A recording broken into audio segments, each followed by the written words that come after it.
Welcome to the video. We have left Brisbane and we have come up to the Sunshine Coast, all with the help of Rodeo. This old boy has got us up here, and this is a little bit special. This is VanLife, but so much cooler. Look at what the hell is on the top of this old Holden. Now this is pretty cool. Now I'm going to give you the basics. It has got a battery, it's got solar, it can self-sustain you absolutely fine wherever you want to go. But Charlie's going to show you a little bit more of the details, the girly touches. It's a bit of a big step up.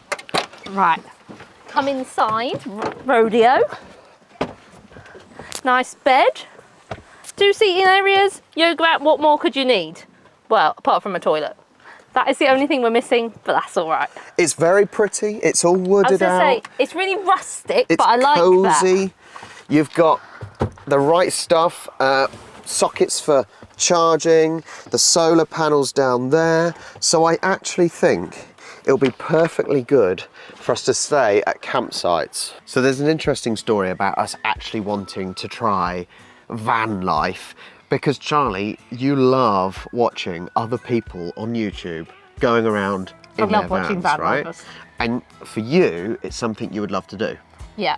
Or you think you'd love to do anyway. I think it's something I'd like to do, but I'd have a hard time convincing you, I think. I like luxuries of a bath, a shower, a toilet. Like, if I was to do this myself though, I would have a toilet. I think that is so. The difference. I think we may get would have a shower. bigger than this. I'd probably go more like an RV camper. An RV or like not a big American RV. A big transit type style one that's converted out. Or like a proper camper van. So I think we're going to use the next, 4 days that we have this as a sort of a trial period maybe, because when we get home, maybe it can be something that we invest in and we do on the channel. We can travel around Europe or across England at least, or the UK at least. So we're going to see how this goes. Now I think what this does allow is a bit of quiet relaxation time, because apart from the birds, which are very noisy, I must say.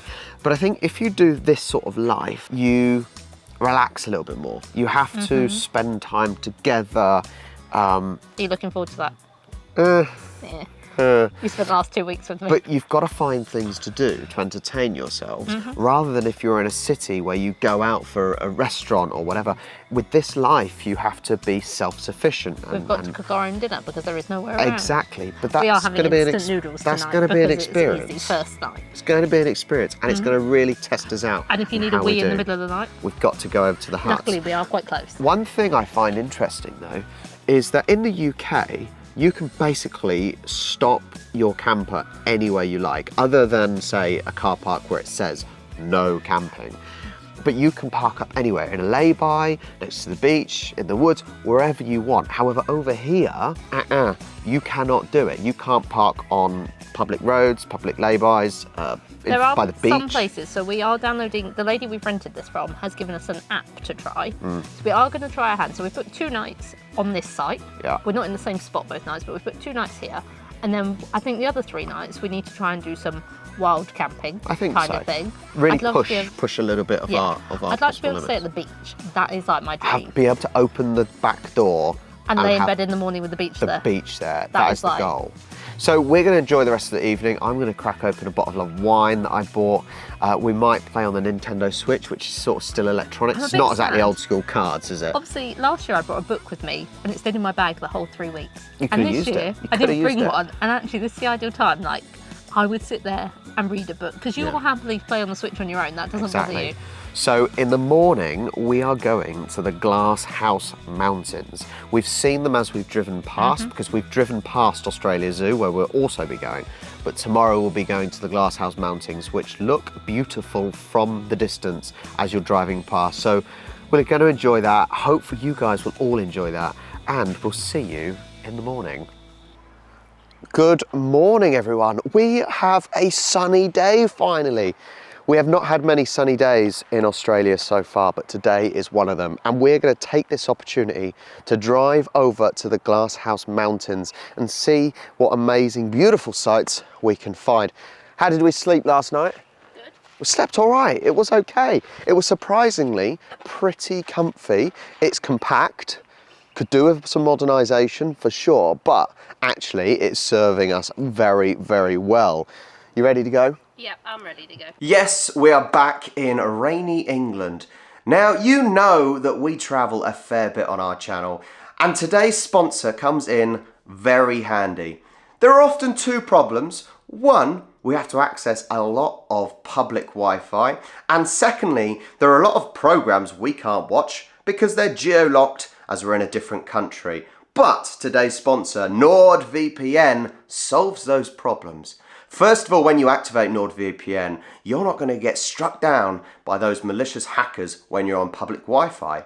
But also, if you set yourself to good old Blighty when you're in Australia, well, you can watch those fantastic programs from the BBC or the ITV or many others. It is fantastic. NordVPN does so much to help you. That's checking your passwords are still secure and many other different things. And today I've got a special offer exclusive to you. If you go to nordvpn.com/Charlie and Rob and use the code Charlie and Rob, you get this fantastic offer. So go check it out, support the channel, and keep yourself safe and happy watching.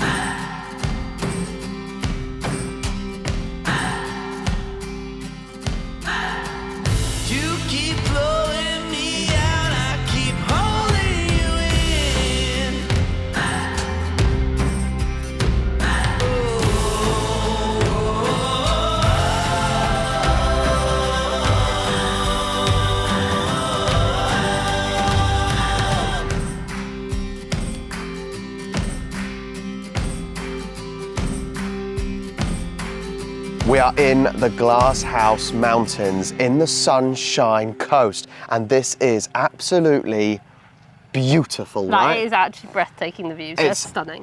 Similar to the Blue Mountains, it does feel pretty vast and endless. Yeah. But here are some of the mountain ranges that you can see. You've got the two over there, there's one over there, and then there's a couple that kind of just stick out, like needles coming out of the ground. Over there, there's a normal one, there's one over there, and then there is a ginormous mountain in the distance back there. But what a beautiful spot we've found. And this is just the first lookout point. The first one, and the weather has come out for us today, so it's even nicer. The sun cream is on, but what a fantastic place to come to, just to, whoa, you could just relax here, I think. As I say, there's places to have a barbecue over there, so I think people come and sit and have lunch and enjoy the view.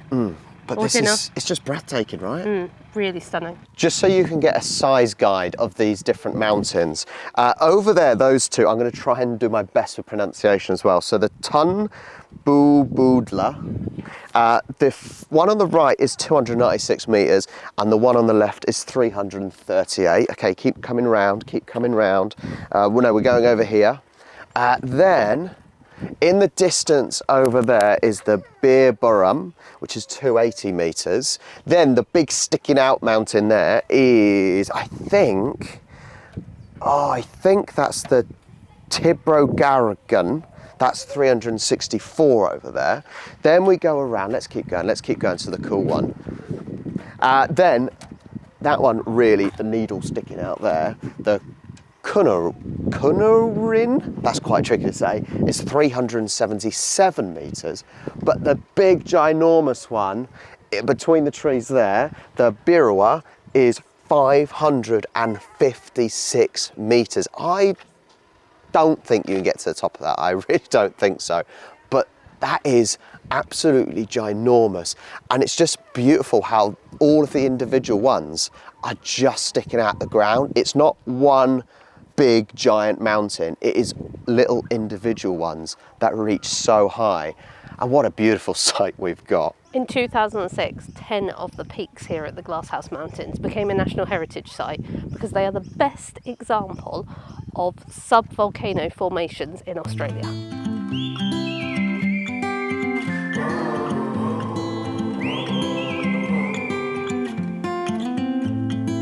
I think that I'm going to hiding somewhere by a gate. Well, we've made it to our next stop, Mary Cairn Cross Park, and rodeo in the back there. That was a bit of an effort getting up the very high, steep hills or mountains. Was a little bit of a worry. Going from third gear, trying to get it up to fourth gear to speed up. I had a little bit of a queue behind me, but it's okay. He's made it, and we're here. There is some food here as well, and I am starving. You found this spot, so Yes. hopefully it won't let down. Fingers crossed. Lunch has arrived, and we're going to tuck into this. It looks amazing, and then we're going to go explore what else there is to see. Trust me, I won't let you down. I won't let you down. Yeah, I won't let you down. I won't let you down. Oh, I won't let you down. So here's a lesson for everyone out walking.